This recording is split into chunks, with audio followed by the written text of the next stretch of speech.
네. 오늘은 베드로전서 마지막 시간입니다. 5장 8절부터 14절까지 말씀을 우리 한번 같이 읽어보고 우리 말씀을 나누도록 하겠습니다. 정신을 차리고 깨어 있으십시오. 여러분의 원수 악마가 우는 사자같이 삼킬 자를 찾아 두루 다닙니다. 믿음에 굳게 서서 악마를 맞서 싸우십시오. 여러분도 아는 대로 세상에 있는 여러분의 형제 자매들도 다 같은 고난을 겪고 있습니다. 모든 은혜를 주시는 하나님, 곧 그리스도 안에서 여러분을 자기의 영원한 영광에 불러들이신 분께서 잠시 동안 고난을 받은 여러분을 친히 온전하게 하시고 굳게 세워주시고 강하게 하시고 기초를 튼튼하게 하여 주실 것입니다. 권세가 영원히 하나님께 있기를 빕니다. 내가 신실한 형제로 여기는 실루아노의 손을 빌려서 나는 여러분에게 몇 마디를 썼습니다. 이로써 나는 여러분을 격려하고 이것이 하나님의 참된 은혜라는 것을 증거합니다. 여러분은 이 은혜 안에 든든히 서십시오. 여러분과 함께 택하심을 받은 바빌론에 있는 자매교회와 나의 아들 마가가 여러분에게 문안합니다. 여러분도 사랑의 입맞춤으로써 서로 문안하십시오. 그리스도 안에 있는 여러분 모두에게 평화가 있기를 빕니다. 아멘.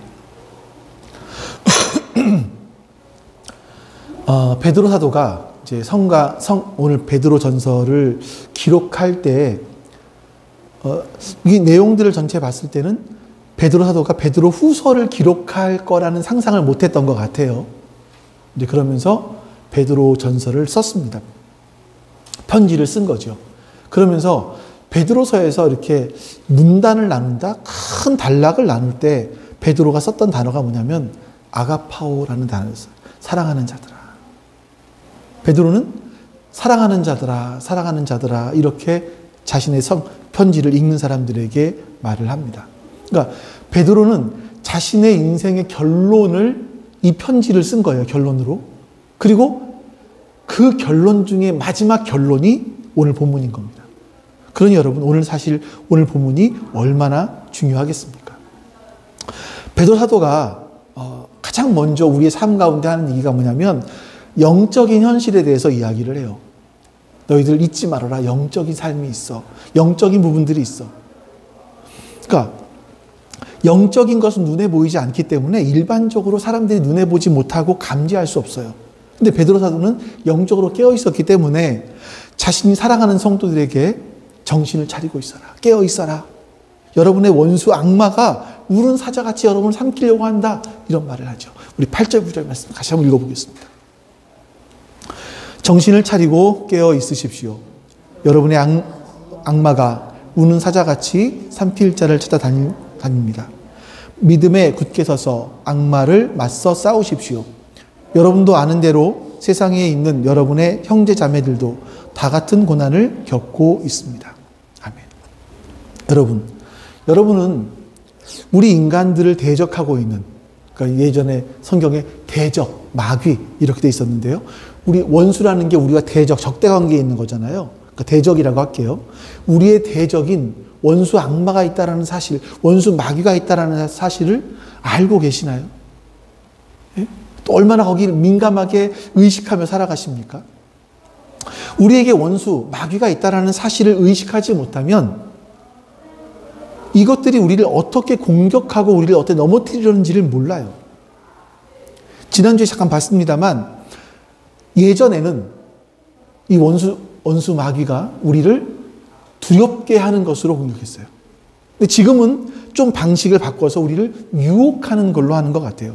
그러니까 이거를 통합해서 쓰는 단어가 있습니다. 이제 뭐냐면 요즘에 북한에서 미사일을 계속 쏘잖아요. 미사일 하나를 쏘는데 얼마나 돈이 많이 들어가겠어요. 그렇죠? 근데 실상은 이 북한의 주민들은 사실은 굶고 있는 사람들이 많거든요. 밥을 못 먹는 사람들이 많거든요. 근데 자신들은 그렇지 않은 것처럼, 가난하지 않은 것처럼 미사일을 쏘아대면서 자신들은 또 이만한 힘이 있는 것처럼 핵무기로 미국과 대적할 수 있는 것처럼 우리나라를 언제든지 쏠 수 있는 것처럼 과장해서 자신들을 보여준단 말이죠. 이런 걸 가리켜서 기만 전술이라고 한대요. 기만. 우리를 기만하는 거죠. 과시하는 전술. 자신을 과시하는 전술을 기만 전술. 그래서 이게 북한에서 미사일을 쏘는 것이나 또 하나가 뭐냐면 이제 기만 전술 중에 위험한 게 매복이라고 합니다. 매복. 매복은 없는 척 하는 거잖아요. 숨어 있는 거잖아요. 그래서 방심하게 하고 공격하는 겁니다. 지금 이 시대가 이 시대만이 아니라 우리 원수 마귀가 우리를 공격하는 방법이 바로 이런 기만 전술이다. 때로는 우리를 두렵게 해요. 마치 우리는 세상에서 낙오될 것처럼, 내가 요거를 안 하면 세상에서 낙오될 것처럼 우리를 두렵게 해요. 때로는 마치 원수 마귀는 없는 것처럼 우리를 그냥 숨어서 우리를 유혹하는 장면들이 나오기도 합니다. 근데 지금 이 시대를 보면 바로 이 두 가지가 다 공존하고 있는 것 같습니다. 어떤 사람들은 사탄이 없는 것처럼 살아가요. 혹시 그게 우리가 아닐까 생각이 들어요. 왜 그러냐면 제가 여러분들에게 좀 솔직하게 저의 은폐된 부분을 또 하나 좀 공개해야 될 것 같아요. 기억하세요? 은폐된 부분? 맹목적인 부분은 내가 모르는 부분이고, 은폐된 부분은 내가 상대방에게 숨기는 부분이죠. 은폐된 부분 또 하나 공개할게요. 저는 설교를 하면서 사탄, 마귀, 악마 이런 말 안 써요. 잘. 그래서 제가 어쩌면 이런 말을 안 씀으로 말미암아 여러분들에게 그런 것들에 대한 경각심을 늦춰놓은 것이 아닌가 하는 그런 오늘 말씀을 준비하면서 그런 생각이 들었어요. 제가 왜 안 썼냐? 솔직히 말씀드리면 저는요, 그게 없어서가 아니라 젠틀하게 보이려고. 네. 좀 이렇게 그런 말을 쓰면 왠 전 근대적인 것 같고 왜 막 이런 것 같잖아요. 맨날 광화문에서 태극기 들고 집회해야 될 것 같고 그렇잖아요. 왜 느낌이. 그래서 이런 말을 쓰는 게 좀 그런 것 같다. 그래서 안 썼단 말이에요. 저 은폐하고 있었던 거예요. 솔직히 공개합니다. 사실은 존재해요. 원수, 악마, 마귀가. 자, 이것들이 제가 여러분들에게 말씀을 안 드려서 또는 우리가 그거에 대해서 이런 말 많이 하죠. 귀신이 어디 있어? 이런 것처럼 이런 거에 대한 경각심을 너무나 떨어뜨리고 살아가는 건 아닌가 하는 생각이 들어요. 반면에 어떤 사람들은 감기만 걸려도 귀신 들렸다라고 말하는 사람들이 있어요. 그래서 축사를 하고 귀신을 쫓아내고 그러면 해야죠. 나가라! 이러면 이제 나가 뒤로 넘어 자빠지고 하는 거 있잖아요. 그런 거. 성락교회라든지, 옛날에 그것도 반포에 있던 예루살렘, 이초석 씨, 이런 분들. 예, 그런 분들이 그런 쪽으로 강했죠. 이 양쪽 너무나 극단적인 거예요. 없다. 아니면 모든 것이 다 귀신의 장난이다. 이렇게 말하는. 이런 거죠. 자, 이게 여러분, 우리가 살다 보니까 이 양쪽 다 문제인 것 같습니다. 수많은 사람들이 여러분, 하나님을 만나요. 하나님을 만나고 하나님으로 말미암아 우리가 특별한 존재가 되었는데 이 특별한 존재라는 것을 모르고 살아가는 이유가 뭘까? 우리가 얼마나 대단한 존재인지 성경에서 계속 말씀하고 있고 또 저도 계속 말씀 전하죠. 근데 우리가 잘 잊어버려요. 왜 그럴까? 그것은요, 우리를 기만하는 원수, 악마, 마귀, 이걸 너무나 의식하지 않기 때문이죠. 마치 여러분, 막 총알이 날라오고 대포가 날라온 전쟁터 속에서 옛날에 무슨 영화인가 보면 막 이렇게 싸우는데 여기서 이어폰 끼고 나라라라 이런 음악 나오면서 여유롭게 걸어가는 거 혹시 영화 같은 거 광고 같은 거 기억하세요? 마치 그런 것처럼 총알과 대포가 날아다니는 영적 전쟁터 속에서 우리는 아무것도 아닌 것처럼 귀를 막아버리고 잠을 자고 있는 거죠. 그런 모습인 것 같아요. 여러분, 하나님의 자녀가 된 사람들을요, 이 원수 마귀는 어떻게 해서든지 너희는 별 볼 일 없어. 그저 그렇게 살도록 만드는 거예요. 우리를 이렇게 유혹해요. 이게 마귀라는 거예요. 자, 8절에 다시 보시면 이렇습니다. 대적 원수 마귀가 악마가 우는 사자같이 삼킬 자를 찾아다닌다라고 표현해요. 이 원수 악마가 사용하는 방법이요, 우는 사자같이 으르렁거리는 거예요. 우는 사자, 으르렁거리면서 우리를 찾는 거예요. 이 말은 뭐냐면 두렵게 하는 거죠. 그래서 우리를 넘어뜨리게, 삼키려고 하는 겁니다. 근데 이 말씀은요, 1세기 그리스도인들에게는 딱 맞았습니다. 너무나 적절한 표현이었어요. 1세기 때 그리스도인들은요, 예수님을 믿는다라는 건 그 동네에서 왕따 되는 걸 각오하는 거예요. 자, 이 말이 뭐냐면요, 고대 도시는요, 고대 도시 마을에는, 도시나 마을에는 신전들이 있었어요. 각자 다. 그 신전에 가서 사람들이 제사를 드리는데, 제사를 드리는 것만으로 끝내는 것이 아니라 그 신전에 모이는 자체가 그 사람들의 공동체였었어요.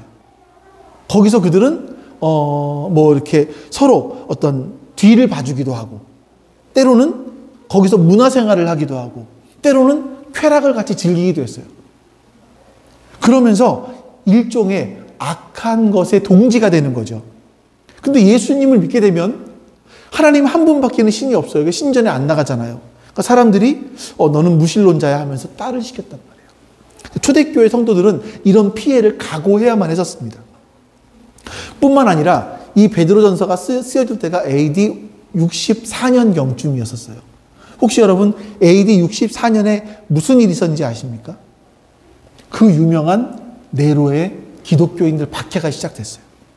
그러니까 이 글을 읽고 있을 때 이들은 박해를 받고 있었거나 아니면 그 엄청난 박해가 있다라는 소식을 듣고 있었던 그런 사람들인 거죠.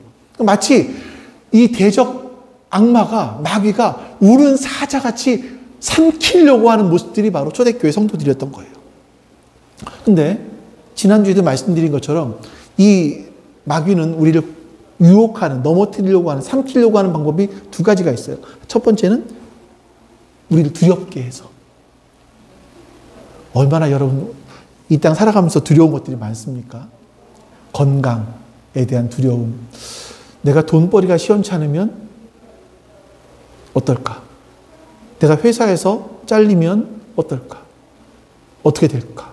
이런 거. 내 하는 사업이 망하면 어떻게 될까? 우리는 굉장히 두려움 가운데 살아가요. 이런 두려움들. 이것뿐만이 아니라 이제는요, 유혹을 합니다. 예수님께서 하나님 나라 복음을 말씀하실 때 항상 먼저 말씀하신 게 제가 그 4가지 밭에 대한 비유라고 말씀을 드렸죠. 그 중에 한 가지가 뭐냐면 지난주에 말씀드린 것처럼 가시떨기에 떨어진 씨앗이에요. 그 가시떨기에 떨어진 씨앗은 예수님 말씀하시기를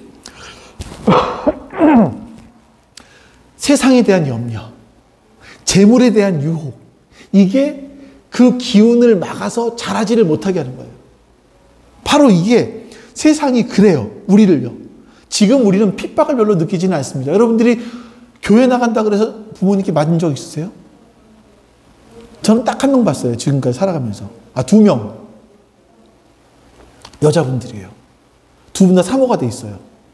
한 사람은 저 안에 앉아 있고, 옛날에 교회 다닌다고 할 때 어머니에게 아마 좀 많이 혼났던 것 같아요. 굉장히 혼났던 것 같아요. 또 하나는 좀 더 심했어요. 머리를 밀렸으니까, 여자가. 청년이. 교회 다닌다고 머리를 밀려서 한 번은 그때 이제 왔는데 한 달 머리를 밀려서 교회를 못 나오고 한 2달 정도 있다가 만났는데 제가 전도사 때였거든요. 요렇게 핀을 하나 꽂았어요. 전도사님, 이제 이만큼 핀 꽂을 만큼 돼서 나올 수 있어요 하면서 나왔는데 웃으면서 얘기를 하는데 이야, 가슴이. 두 분 다 사모가 돼 있네요. 자, 우리가 이런 핍박은 사실 별로 느끼지 않는단 말이에요. 근데 여전히 이 원수는 우리를 삼키려고 해요. 이제는 우는 사자와 같이 우리를 두렵게 하는 것이 아니라 세상에 대한 염려, 내가 남들보다 뒤처지면 어떡하지? 이 염려, 재물에 대한 유혹, 돈 벌고 싶어 하는 유혹들, 이것이 우리를 삼키려고 한다는 거죠. 이게 이게 다를 뿐이지 우리를 삼키려고 하는 건 똑같아요. 자, 여러분 지금 이 시대가 어떤지 한번 보세요. 옛날에는요. A가 맞아. 그러면 B는 틀렸어. 이게 있었어요. 이걸 진리라고 하잖아요. 진리. 진리가 맞으면 진리가 아닌 건 틀린 거라고 인정을 했어요. 근데 지금은 A도 맞고 B도 맞고 C도 맞아요. 이렇게 바뀌었어요. 그러니까 내가 옳다고 생각되는 게 다 옳은 거예요. 내가 옳다고 생각되면 그게 옳은 세상이 됐어요. 이 지금을 자기중심적인 개인 사회라고 하죠. 개인주의. 이게 얼마나 심각했는지 제가 찾다가 보니까 사진 하나 보여드릴게요. 사진 없어요? 허허, 그렇군요. 근데 없으면 뭐 할 수 없고. 괜찮습니다. 저 아내 컴퓨터에 저장 아침에 다시 올렸는데 그게 안 올라왔나 봐요. 여러분, 법적으로요, 이제 사람들이 아이가 태어나잖아요. 그래서 성인이 됐잖아요. 그러면 자기의 성을 결정할 수 있는 나라가 있어요. 나는 생물학적으로는 남성이지만 난 여성 할래. 아니야, 나는 남성도 싫고 여성도 싫어. 나는 양성을 할래. 사회학적인 성을 스스로 결정을 해요. 그러면 법적으로 그걸 인정해줘요. 그게 제가 이제 여기 사진을 보여드리려고 했던 게 뭐냐면 어디가 그런가, 어느 나라가 그런가 했을 때 보니까 아메리카 대륙 쪽에, 유럽 쪽에, 호주 이런 나라들인 거예요. 그래서 보니까 20개국 정도가 법적으로 자신의 성을, 사회학적인 자신의 성을 자신이 결정할 수 있도록 그렇게 한 거죠. 진리라는 기준선이 사라져버린 거예요. 내가 옳으면 옳은 거예요. 이런 개인주의가 이제 우리나라에도 들어왔죠, 사실은요. 여러분, 이것뿐만 아니라 극도의 물질주의는 어떻습니까? 사람들을 볼 때, 모든 걸 볼 때 돈으로 판단을 해요. 이제는 개업을 할 때, 집사님도 받으셨는지 모르겠어요? 돈 세다가 잠수서 이런 거 안 받으셨어요, 혹시? 요즘에 개업할 때 보면 앞에다가 리본 달아주잖아요. 돈 세다 잠수소서. 이런 거 한단 말이에요. 이게 지금 이런 문구를 넣을 정도로 지금은 모든 가치가 돈으로 바뀌었어요. 여러분, 지금 이렇게 살기 좋은 시대에 우울증이 얼마나 많아졌는지 아시죠? 선진국이 우울증이 많을까요? 아니면 못 살게 된 나라가 우울증이 많을까요? 선진국이 우울증이 훨씬 더 많아요. 우리 여러 가지가, 일반적으로 다 얘기할 수는 없겠지만, 경제적으로 풍요로워지면 질수록 사람들은 우울증이 더 많아진대요. 초등학생까지 우울증이 나와요. 네. 여러분, 이 물질주의가 얼마나 사람의 신앙을 병들게 하는지를 여러분들이 아셔야 되는데, 제가 심리학 이야기 하나 해드릴게요. 심리학에서 굉장히 유명한 그 실험 중에 원숭이와 바나나 실험이 있어요. 자, 원숭이와 바나나, 부모님 잘 들으셔야 돼요. 아이들한테 굉장히 이게 중요한 부분이에요. 자, 원숭이는 사람과 비슷하게 굉장히 호기심이 많대요. 그래서 원숭이들이 사람하고 똑같이 퍼즐을 맞추는 걸 좋아한대요. 퍼즐. 그 퍼즐을 다 풀면 또 재밌어서 또 다른 퍼즐을 막 달라고 한다는 거죠.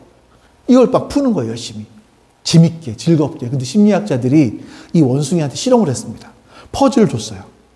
퍼즐을 다 풀었을 때 바나나를 하나 주는 겁니다.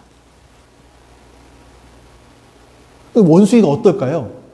퍼즐을 푸니까 내가 좋아하는 바나나를 주네? 그러니까 바나나를 받기 위해서 퍼즐을 더 빨리 풀었고, 이게, 더 많이 풀죠. 빨리 풀면 바나나를 더 많이 받게 된 거예요. 바나나를 많이 먹었어요. 근데 심리학자들이 어느 순간부터 바나나를 주지 않았습니다. 그러면 여러분, 이 원숭이들이 퍼즐을 풀까요? 안 풀까요? 안 푼대요. 왜 안 풀까? 사람들이나 모든 것이 마찬가지인 게 어떤 행동을 할 때는요, 그 행동을 하게 되는 동기가 있어요. 그 행동을 하는 동기. 때로는 그 행동을 하는 자체가 너무나 보람되고 즐겁고 의미가 있어서 그 행동을 하기도 합니다. 또 어떤 경우는 이 행동을 했더니 나에게 보상이 있어. 반대로 처벌이 있어. 그래서 보상이나 처벌 때문에 그런 행동을 하기도 해요. 앞에 것을 내재적인 동기, 타고난 거다. 뒤에 것을 외재적 동기, 배운 거다, 학습된 거다, 이렇게 얘기하는 거예요. 자, 원숭이가 퍼즐을 푸는 걸 좋아했어요, 원래? 이게 내재적인 동기에 타고난 거예요. 근데 이걸 풀 때마다 굉장히 즐거웠단 말이에요. 근데 이 원숭이에게 풀 때마다 바나나를 줬어요. 그러니까 이 시간이 지나면서 이 원숭이는 퍼즐을 푸는 것이 재밌는 게 아니라 그 즐거움보다 바나나를 얻는 즐거움이 더 커졌어요.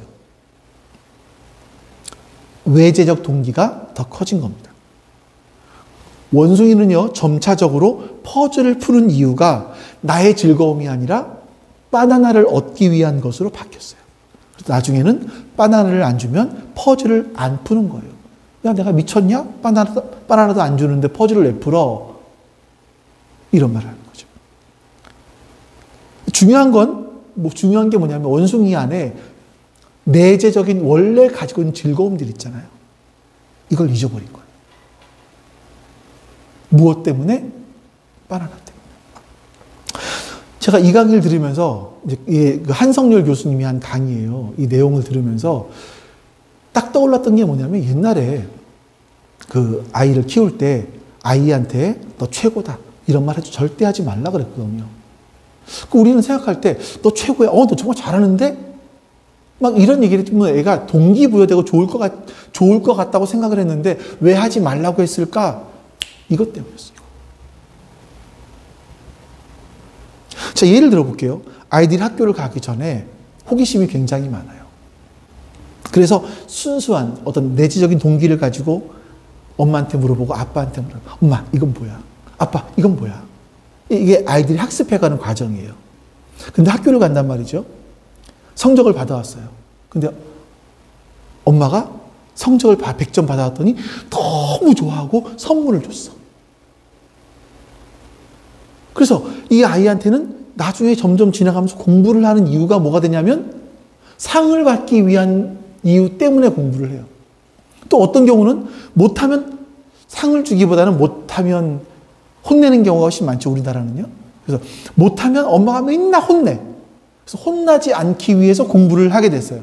그러니까 내 안에 있는 어떤 공부에 대한 호기심, 뭔가 탐구하는 것에 대한 호기심은 사라져버리고 뭐만 남아요? 외재적인 동기. 뭔가 이렇게 외부에서 오는 것들, 이런 것만 남는단 말이에요. 이게 심리학자들이 하는 얘기예요. 자, 제가 이제 이게 여러분 신앙과 연관시켜 보셔야 돼요. 이게 기복주의 신앙이 얼마나 위험한지를 알려줘요. 심리학자들이 말하는 인간이 하나님을 찾는 동기가 뭐냐면 인간들은요, 자신의 한계를 뛰어넘고 싶은 거예요. 하나님을 만나서 자신의 한계를 뛰어넘고 초월에 잇대어서 살아가고 싶은 마음이 있는 거죠. 그런 마음이 있기 때문에 하나님과 관계를 맺고 하나님을 찾아요. 근데 사람들이 하나님을 믿기 시작하면서 뭘 바랍니까? 세상의 복을 바라요. 기도하면서 하나님 이거 주세요. 저거 주세요. 그래서 이런 것 때문에 지성을 드려요. 내가 하나님 이만큼 기도했으니까 이렇게 해주세요. 그러니까 우리가 육적인 것을 심고 영적인 것을 좀 거두려고 하는 거예요. 이러다 보니까 하나님께 들어주실 때는 자꾸 기도를 해. 근데 하나님이 다 안 들어주시잖아요. 그거. 우리한테 필요 없는 거 안 주시잖아요. 안 주시니까 어떻습니까? 기도를 안 하게 돼요. 성경도 안 보게 돼요. 원수 마귀가 우리를 세상에서 유혹하는 게 뭐냐면요. 진짜 우리 원래 안에 있던 하나님을 찾고 하나님과 교제하고 그 하나님과 만남을 가질 때 그 기쁨, 그 내재적인 그 기쁨을 추구하는 것이 아니라 자꾸 이 세상에 대한 염려, 재물에 대한 유혹, 이걸 준단 말이에요, 우리한테.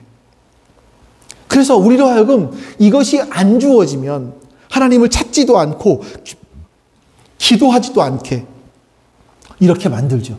숨어서. 우리를 그렇게 유혹한다라는 겁니다. 여러분, 이게 마귀가요, 세상에서 마치 자기는 없는 것처럼 하면서 우리한테 이런 유혹들을 해요. 때로는 두려움을 주기도 하고. 왜 그렇습니까? 야, 너 뭐 그리스도인지면 별 볼 일 없어. 그냥 너의 기쁨만 추구하는, 나만 잘 되는 걸 바라는 그러다 끝나는 그런 인생을 살아. 남들 다 그러잖아. 우리의 존재를 하락시키는 거예요. 이게 우리의 영적 현실입니다. 우리는 이런 세상에서 살고 있어요. 하나님께서는요, 우리가 이런 세상을 살아가게 하시기 위해서 계속해서 우리에게 주시는 것이 있어요. 경각심을 주시기 위해서 고난을 주세요. 자, 9절에 보면 여러분도 아는 대로 같이 읽어볼까요? 9절 말씀 밑에 두 번째 줄부터 여러분도 아는 대로 세상에 있는 여러분의 형제 자매들도 다 같은 고난을 겪고 있습니다. 여러분, 베드로전서를 읽을 때 베드로전서를 읽으면서 고난이라는 이야기를 빼놓으면 이게 해석이 안 돼요. 베드로전서는요. 1장에서 잠시 고난을 받는다. 슬퍼하지 마. 이런 얘기 하잖아요. 2장에서는 선을 행하다가 받는 고난, 특별히 종으로서 직장 생활을 가운데서 받는 고난들을 이야기합니다. 3장에서는요, 가정에서 특별히 믿지 않은 남편들과 살아갔을 때 당하게 되는 고난들, 3장 하반절에서는 의와 정의를 위해 살아가다가 받는 고난들, 4장에서는요, 세상 사람들과 똑같이 살지 않아서, 세상을 따르지 않아서 받게 되는 고난들에 대해서 이야기하고요. 5장 앞부분에서는 우리에게 맡겨진 사람들, 우리 공동체를 섬기기 위해서 당하게 되는 고난들을 이야기합니다. 이걸 빼놓고는 여러분, 베드로전서를 이해할 수가 없어요. 근데 문제가 뭐냐면요. 이제 한번 성원아 10절을 먼저 한번 보여줄래? 잠깐만. 다음번에. 여기서 보시면 고난을 무엇과 연관시키냐면 자기의 영원한 영광에 불러들이시, 우리가 영원한 영광을 받는 것과 연결시켜서 성경은 말씀하고 있다는 거예요. 고난은 무엇과 연관되냐? 우리가 받을 영원한 영광과 연결이 되어지더라. 이겁니다. 자, 그래서 베드로 사도가 말하는 게 뭡니까? 다시 앞줄 보여주세요. 이런 고난을 통해서 영원한 영광에 이르기 위해서 여러분들이 뭐 하라고요? 제일 처음에 정신을 차리시라고요. 두 번째 뭐라고요? 같이 읽어볼까요? 시작. 정신을 차리고, 두 번째 깨어 있으십시오. 정신을 차리고 깨어 있으라, 이렇게 성경은 말씀하고 있는 겁니다. 정신을 차린다라는 단어가 술 취하다라는 단어와 똑같아요. 술 취한다라는 건 뭐냐면 그 나를 취하게 하는 것을 내가 지배당하는 거예요. 술에 취했으면 내가 술에 지배당하는 걸 말하죠. 그 정신을, 술 취하지 말라, 이건 정신을 똑바로 차려라, 똑같은 얘기죠. 자, 여러분, 오늘날 그리스도인들이 취해 있는 게 뭡니까? 세상에 취해 있어요. 우리는 세상에 지배당하고 있는지 모르겠어요. 돈에 또 지배당하고 있는 것 같아요. 많은 사람들이 성공이라는 단어에 지배당하고 있는 것 같아요. 성공을 추구하는 사람들은요, 성공을 위해서라면 모든 걸 다 합니다. 성공이라는 단어가 나를 움직이는 거예요. 돈을 생각하는 사람들은요, 돈 때문에 움직여요. 모든 게 돈으로 보이는 거예요. 자, 베드로 사도가 우리에게 이 땅의 어떤 것도 당신을 취하게 하지 말아라. 어떤 것도 나를 지배하지 못하게 해라. 하나님 이외에 어떤 것도 나를 지배하지 못하게 해라. 정말 우리가 가치 있는 인생을 살아가기 위해서는 정신을 차려라. 이런 말을 하는 거죠. 그리고 뭐 하라고요? 깨어 있으라고요. 이건 잠을 안 잔다는 얘기가 아니에요. 하나님을 의식하는 거예요. 여러분들, 깨어 있다라는 것의 부정적인 표현은 뭘까요? 눈치를 보는 거예요. 하나님 눈치 보는 거예요. 여러분, 하나님 눈치 보십니까?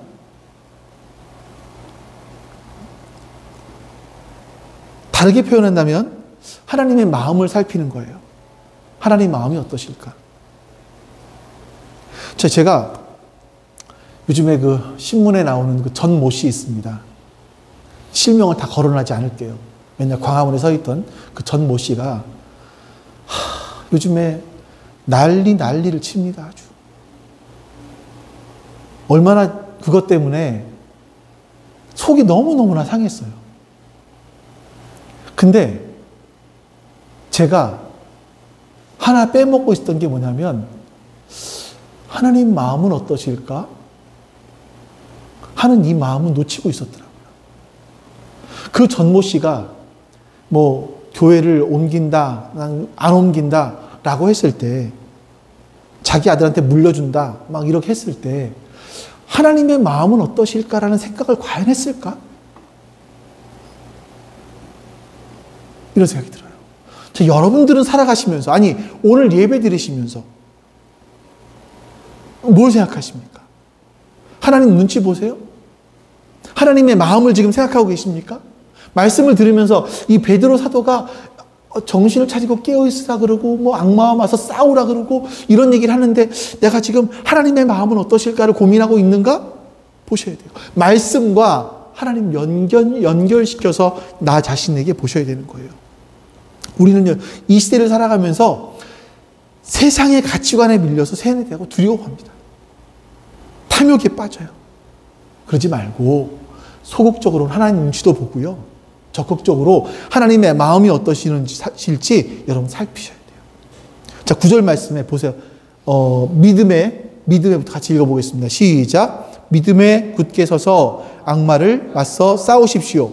여러분도 아는 대로 세상에 있는 여러분의 형제자매들도 다 같은 고난을 겪고 있습니다.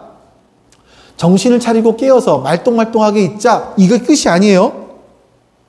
그 목적은 삶의 현장에서 뭐 하라는 겁니까? 우리를 유혹하는 하나님의 말씀에서 벗어나게 하고 하나님의 말씀에 집중하지 못하게 하고 이런 것들에서 뭐 하자고요? 이런 것들을 뭐 하자고요? 싸우자고요. 맞서 싸우자고요. 여러분, 그리스도인이라는 건 치열한 싸움을 하는 사람들입니다. 어디서 싸워요? 교회 와서? 아니요. 교회 와서 싸울 수 있겠다. 그러면서 우리가 서로 또 공동체가 되어갈 수 있겠죠. 하지만 우리가 살아가는 삶 속에서입니다. 내가 누군지를 분명히 알면 우리의 삶은요, 진짜 치열해져요. 여러분들이 내가 이걸 왜 해야 되는지 갈등하고 고민이 생겼을 때마다 하나님과 하나님의 앞에 서서 치열하게 싸우셔야 돼요. 고민해 보셔야 돼요. 근데 내가 누군지 모르면, 내가 그리스도인이라는 걸 모르면 싸움이 일어나지 않습니다. 우리를 건드리지 않죠. 하나님께서 나를 통해서 얼마나 놀라운 일을 하려고 하시는지 모르기 때문에 세상과 싸울 이유가 없어요. 내가 얼마나 중요한 존재인지 모르면 모를수록 세상에 취하고 잠들게 되어 있는 거예요. 뿐만 아니라 가족 사이에서 일어나는 분쟁들, 아니면 직장에서 그리스도인답게 살아가려고 할 때 막는 것들, 여러분들 이런 것들과 우리 영적인 전쟁을 하시는 거예요. 그냥 맨날 지고 들어가는 것이 아니라 여러분 영적인 전쟁을 하는 거예요. 거기서 우리의 신앙을 보여주는 거예요. 그 신앙을 보여준다 해서 어떻게 보여줘야 됩니까? 가서 그냥 싸우고 그러라는 게 아니라, 이건 우리가 한번 깊이 한번 고민해 보세요. 어떻게 내가 내 처한 직장에서 그리스도인으로서 어떤 신앙의 싸움을 싸워 나가야 될지를 여러분들이 처한 곳에서 고민해 보셔야 됩니다. 자, 근데 싸우는데 어떻게 싸워요? 믿음에 굳게 서서. 자, 믿음에 굳게 선다라는 건 여러분 뭐냐면, 쉽게 이렇게 보시면 돼요. 내 패러다임 바꾸는 거예요. 내가 이전에는요, 나 위에 섰어요. 내 위에. 나 중심, 나 위에 서서 내가 결정을 했단 말이에요. 이제는 하나님 말씀이라는 기초 위에 다시 서는 거예요. 이렇게 패러다임이 바뀌는 거예요. 두 번째, 하나님을 믿을 뿐만이 아니라 하나님께서 나에게 하신 일, 또 나에게 하고 계신 일, 앞으로 하실 일, 이런 것들을 하나님의 진리의 말씀 위에서 깨닫는 거예요. 그리고 한 가지 더 한다면, 믿음 위에 선다라는 것은요, 충성과도 관련이 있습니다. 하나님 앞에 한 충성. 자, 여러분들이 계속해서 믿음에 굳게 서서 하나님 앞에 충성하실 수 있기를 바랍니다. 정신을 차리셔야 돼요. 깨어 있으셔야 돼요. 여러분들을 이 대적 마귀가, 원수 마귀가 여러분들을 삼키기 위해서 여러분들의 아주 그 각자에 맞는 상황 속에서 여러분들에게 하나님 말씀을 듣지 못하도록 해요. 세상의 유혹에 자꾸 빠지도록 해요. 재물의 유혹이라든지 아니면 세상에 대한 염려라든지 아니면 다른 무엇이라든지 이런 걸 통해서 여러분들을 계속 매복하고 있다가 여러분들이 방심하는 사이에 여러분들을 삼키려고 하는 거예요. 기억하십시오. 근데 우리가 깨어서 믿음에 굳게 서서 깨어서 정신을 차리고 깨어서 원수 마귀에게 악마에 맞서 싸우면 놀라운 일이 이루어지는데 10절부터 11절 말씀 같이 한번 읽어보겠습니다. 자, 시작. 모든 은혜를 주시는 하나님 곧 그리스도 안에서 여러분을 자기의 영원한 영광에 불러들이신 분께서 잠시 동안 고난을 받은 여러분을 친히 온전하게 하시고 굳게 세워주시고 강하게 하시고 기초를 튼튼하게 하여 주실 것입니다. 권세가 영원히 하나님께 있기를 빕니다. 아멘. 여러분, 여기서 몇 가지를 마지막에 베드로 사도가 정말 많은 것들을 얘기를 해요. 자, 근데 보면 모든 은혜를 주신 하나님. 하나님은 어떤 분이세요? 모든 은혜를 주신 하나님이세요. 근데 그분이 자기의 영원한 영광에 우리를 불러들이신대요. 우리를 영원한 영광에 불러들이실 하나님께서 이 땅을 살아가면서 잠시 동안 고난을 받는 우리들을 위해, 우리들을 어떻게 하십니까? 온전하게 하시고, 굳게 세워주시고, 강하게 하시고, 기초를 튼튼하게 해주신대요. 이게 우리가 하나님 앞에 깨어서 원수 마귀를 대적했을 때 나타나는 결과들이에요. 하나님이 우리의 믿음을 굳게 세워주시고, 강하게 하시고, 기초를 튼튼하게 하여 주신다고 말씀하고 있어요. 근데 여러분, 이 단어 앞에 정말 중요한 단어가 하나 나와요. 온전하게 하시고, 굳게 세워주시고, 강하게 하시고, 기초를 튼튼하게 하여 주시는데 그 앞에 뭐가 있습니까? 그 앞에 뭐가 있죠? 친히. 하나님이 직접 하신대요. 직접. 여러분, 이게 사실은 엄청난 일들이죠. 수요 예배 때 말씀을 드렸던 것 같은데, 세상의 신과는요, 인간들이 신을 찾아가는 거예요. 그렇잖아요. 인간들이 신을 찾아가기 위해서 계속해서 고행을 하거나 아니면 명상을 하거나 한단 말이에요. 근데 하나님은 친히 우리를 온전하게 하시고, 굳게 세워주시고, 강하게 하시고, 기초를 튼튼하게 해주신대요. 어떨 때? 우리가 믿음에 굳게 서서 원수 악마를 대적할 때, 싸울 때, 하나님은 우리에게 모든 은혜를 주시는 하나님께서 우리를 이렇게 만들어 가신다라고 말씀하고 있는 거죠. 여러분, 이제는 우리에게 두 길이 있습니다. 여전히 우리가 하나님 말씀 앞에 가까이 나아가게 하지 못하고 하나님의 뜻 가운데 가까이 나아가게 하지 못하는, 우리를 유혹하는 그 원수 마귀와 함께 살아갈 것인가, 아니면 대적하고 싸울 것인가, 이제 두 가지 길이 있는 거예요. 주님께서 우리에게 이 길을 요청하세요. 너희가 이렇게 살아간다면 내가 너희를 친히 온전하게 하고 굳세게 세워주고 강하게 하고 기초를 튼튼하게 해줄 것이다 라고 말씀합니다. 근데 여러분, 여기서 우리가 베드로 사도가 한 가지 굉장히 중요한 말들을 하죠.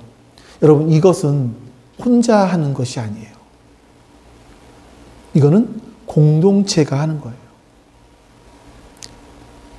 베드로 사도가 예수님의 삶을 보았고 또 예수님 앞에 직접 부름받아서 예수님께서 하신 말씀들을 많이 묵상했을 거 아닙니까?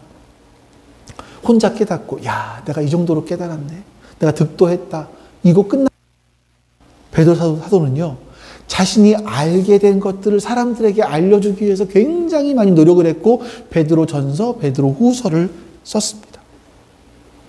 그리고 이거를 교회가 있는 거예요. 공동체가 있는 거예요. 이건 여러분 중요한 일입니다. 말씀만 듣고 끝나는 것이 아니라 공동체적으로 이 말씀을 공유하고 같이 읽고 나누는 거예요. 왜냐하면 그리스도인은 혼자 살 수 없어요. 베드로 사도가 말하는 건강한 공동체가 무엇인지 다음 절에 나오는데 볼게요. 12, 13절 같이 읽습니다. 내가 신실한 형제로 여기는 실로아노의 손을 빌려서 나는 여러분에게 몇 마디 썼습니다. 이로써 나는 여러분을 격려하고 이것이 하나님의 참된 은혜라는 것을 증거합니다. 여러분은 이 은혜 안에 든든히 서십시오. 여러분과 함께 택하심을 받은 바벨론에 있는 자매교회와 나의 아들 마가가 여러분에게 문안합니다. 바빌론에 있는 자매교회는 로마에 있는 교회를 말하는데 여기서 보면 자, 실로아노라는 사람을 말합니다. 이 베드로서는 누가 썼어요? 베드로가 썼지만 실제 글로 쓴 건 누구예요? 실로아노가 썼어요. 실로아노의 손을 빌려서 몇 마디를 썼다. 그러니까 이 실로아노라는 사람이 굉장히 학문적으로 뛰어났던 사람인 것 같아요. 베드로의 말들을 잘 정리해서 기록한 거죠. 자, 근데 이 실로아노를 베드로가 뭐라고 표현합니까? 형제라고 표현을 해요. 마지막에 보니까 누가 나와요?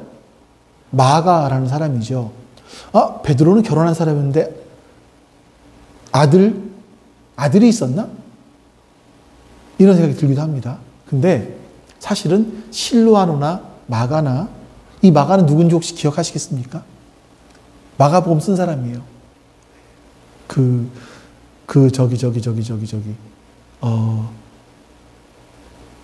누구죠? 온유한 사람. 제일 처음으로 교회에 자신의 인연 재산을 다 바친 사람. 네?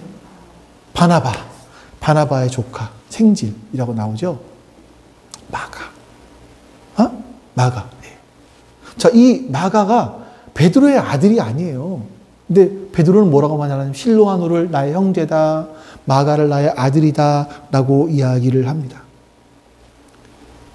자, 여러분, 베드로와 함께 실로아노가 마가가 같이 신앙생활을 하고 말씀을 나누다 보니까 어느덧 형제가 되어 있었고 또 자신이 돌보며 키워냈던 마가는 자신의 영적인 아들과 같은 존재가 되어 있었던 거예요. 공동체라는 게 뭡니까? 이렇게 살아있는 굉장히 소중한 관계를 맺어가는 거예요. 뭐의 기초에서? 우리는 이래요. 우리가 남이가! 이러는 말이에요. 이런 게 아니라 한 번쯤 미소라도 지을 줄 알았는데, 참. 네. 하나님 나라 말씀의 진리의 기초에서 우리가 하나가 되어져 가는 거예요. 하나님 나라를 살아내는 공동체의 열매는요, 내가 형제라고 부를 수 있는, 내가 자매라고 부를 수 있는, 내 동생이라고 부를 수 있고, 내 형님, 내 삼촌, 내 아들, 내 딸이라고 부를 수 있는 사람들이 생겨나는 거예요.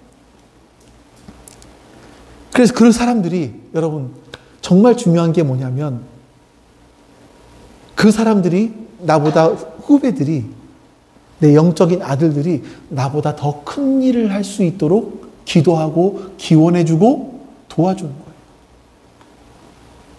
이게 바로 영적인 공동체의 모습인 거죠. 여러분, 우리가 세상에서 그리스도인으로 살아남으려면 건강한 공동체 속에서 살아가셔야 돼요. 우리는 그래서 우리가 해야 될 일은 뭐냐면 건강한 공동체를 만드는 겁니다. 주일날 오후에 여러분들이 모이실 때 우리의 목적은 분명해요. 우리는 그걸 통해서 건강한 공동체를 만들어가는 거예요. 그래서 여러분들이 석원이가 나의 아들이 되고, 아들이라고 하긴 좀 나이가 있으니까 나의 동생이 되고, 예? 이러는 거예요.